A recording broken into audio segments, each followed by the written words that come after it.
বয়স্কা কাজের মাসি ছিল। মুখ ভরা জল, বসন্তের দাগ, একটা পা নষ্ট। সেই নষ্ট পা নিয়ে খুব কষ্ট করে টেনে টেনে হাঁটতেন।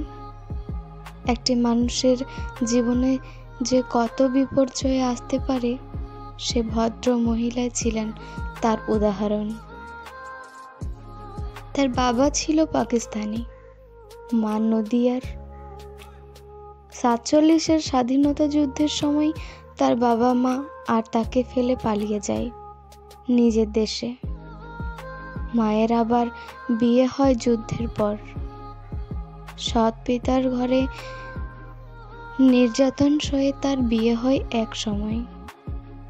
তবে হ্যাঁ, মুখে জল, বসন্তের দাগ আর নষ্ট পা নিয়ে এই দেশে একটি মেয়ের জীবন বিয়ে হতে পারে, ঠিক তেমনই বিয়ে হয় তার।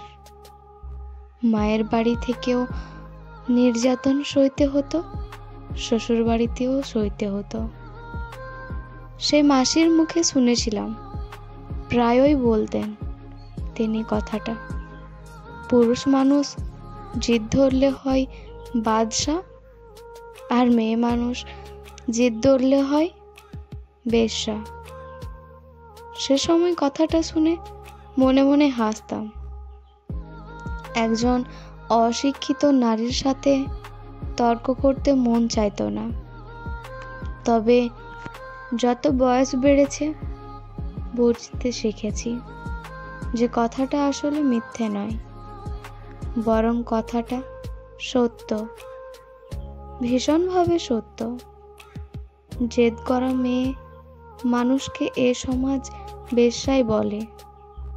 পান থেকে চুন খসলেও যে সমাজে মেয়েদের কলঙ্কিনী আখ্যা দিয়ে দেওয়া হয়, সেই সমাজে জেদ করলে মেয়েকে বেশ্যাই তো বলবে। মেয়ে চ্যালেঞ্জিং পেশায় যেতে চাইল, মেয়ের চরিত্র খারাপ। মেয়ে বা বাবার পছন্দের বিয়ে করবে না, মেয়ের চরিত্র খারাপ বলেই তো এই অবস্থা। বরের অঢেল টাকা সত্ত্বেও চাকরি করবে। আরে কোন চরিত্র ভালো? মা বউ কি চাকরি করে? মেয়ে এখনো সন্তান চায় না, চরিত্র খারাপ। আরও পুরুষের সাথে ঢলাঢলি করতে চাই, স্বামীর চাইতে উচ্চশিক্ষিত হতে চায় মেয়ে। চরিত্র ভালো হলে তো স্বামীর চাইতে বড় হতে চাইতো না। মেয়ের স্বামী পরকীয়া করে, মেয়ের চরিত্র খারাপ বলেই তো স্বামী অন্যদিকে তাকায়। মেয়ে কর্মজীবনে সফল, ওই তো চরিত্র খারাপ। বসেদের সাথে ঢলাঢলি করে সফল হয়েছে, মেয়ে ডিভোর্স চাই, সর্বনাশ। এই মেয়ের চরিত্র তো অবশ্যই খারাপ। স্বামী হচ্ছে সোনার চামচ, সোনার চামচ বাঁকাও ভালো। সেই সোনার চামচ থেকে কি ডিভোর্স নেওয়া সম্ভব? স্বামী ডিভোর্স দেবে, মেয়ে কাঁদবে আর পায়ে ধরবে যেন ডিভোর্স না দেয়। সে মেয়ে যদি নিজেই ডিভোর্স দেওয়ার জেদ করে, তবে কি মেয়ের চরিত্র খারাপ না? তবে কি মেয়ে বেশ্যা না? আর দ্বিতীয়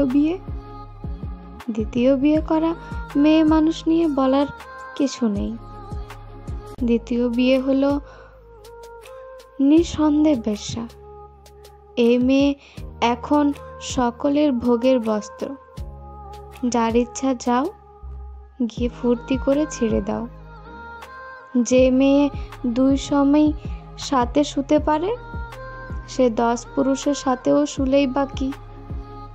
হ্যাঁ, এটাই হচ্ছে আমাদের সমাজের মনোভাব। এবং না, এই কথাগুলো আমার না, কথাগুলো বলছিল আমার সামনে বসে থাকা মেয়েটি। ফেসবুকে অনেক দিন ধরেই পরিচয়। সেখান থেকে বাস্তবে বন্ধুত্ব। আমার চাইতে বয়সে বেশ খানিকটা ছোট। এরই মাঝে জীবনে অনেকখানি ঝড়ঝাপটা বয়ে গেছে। খুব ছোটবেলায় বিয়ে হয়েছিল, স্বামী বেকার আর মদ্যপ।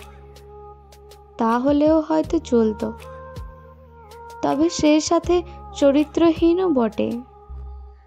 স্বামী আর শ্বশুর বাড়ির অত্যাচার সইতেও কিশোরী মেয়েটি ধুকে ধুকে দিন পার করছিল। কিশোরী একদিন তরুণী হলো, আর তরুণী একদিন জেদ ধরল, তার ডিভোর্স চাই। তার সন্তান বা সংসার চাই না, তার ডিভোর্স চাই। এই স্বামীও এই শ্বশুর বাড়ির হাত থেকে তার মুক্তি চাই।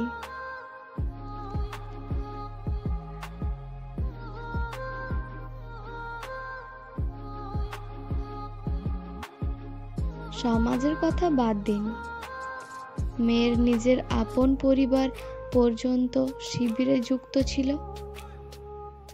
পারলে এমন মেয়েকে মুখে লবণ ঠেসে গলা টিপে মেরে ফেলে।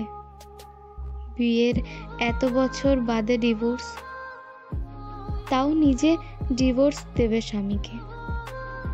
এও কি সম্ভব? শ্বশুরবাড়ি তেড়ে এলো, নিজের পরিবার ঢাল হয়ে দাঁড়ানোর বদলে সেই আগুনে উল্টো ধাক্কা দিয়ে ফেলে দিল।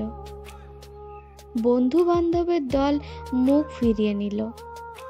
বিশাল এই পৃথিবীতে মেয়েটি তখন একা। সকলের একই কথা, ডিভোর্সের জেদ ছেড়ে দাও, স্বামী যেমনই হোক তাকে মেনে নাও। না, মেয়ে নিল না। সে স্রোতের বিপরীতে দাঁড়িয়ে সেই স্বামীর পুরুষকে ডিভোর্স অবশ্যই দিল। একলা হয়ে গেল পৃথিবীতে। মা বাবার ঘরে জায়গা হলো না। গিয়ে সাবলেট উঠল, চাকরি ছিল, সেটাকেও আঁকড়ে ধরে একলা বাঁচতে শুরু করলো। আমি একদিন তাকে জিজ্ঞেস করেছিলাম, ডিভোর্সটা না দিলে কি বেঁচে থাকা খুব কষ্টের হয়ে যেত? মেয়েটি জবাব দিয়েছিল, আমি তো সত্য করেই ছিলাম দাদা, কিন্তু তুমি যখন নিজের বরকে নিজের চোখে আরেকটি কাজের মেয়ের সাথে সেক্স করতে দেখবে, আমি কি সেটা সহ্য করতে পারি? এই প্রশ্নের জবাব হয় না। আমি আর কিছু বলতে পারিনি। কিছুদিন বাদেই এই মেয়েটি যখন দ্বিতীয়বার বিয়ে করে সংসার পাততে চাইল, তখন একজন অসম্ভব হৃদয়বান পুরুষ সব কিছু জেনে শুনে বুঝে মেয়েটিকে ভালোবেসে ফেলল আর বিয়ে করতে চাইল। তখন শুরু হলো আরেক সিনেমা। মেয়ের মা বাবা ছেলেটিকে কেটে টুকরো টুকরো করা হুমকি দেয়। মেয়েটি প্রাক্তন শ্বশুর বাড়ির নানান রকমের কুকথা মেয়েটির নামে রটায়।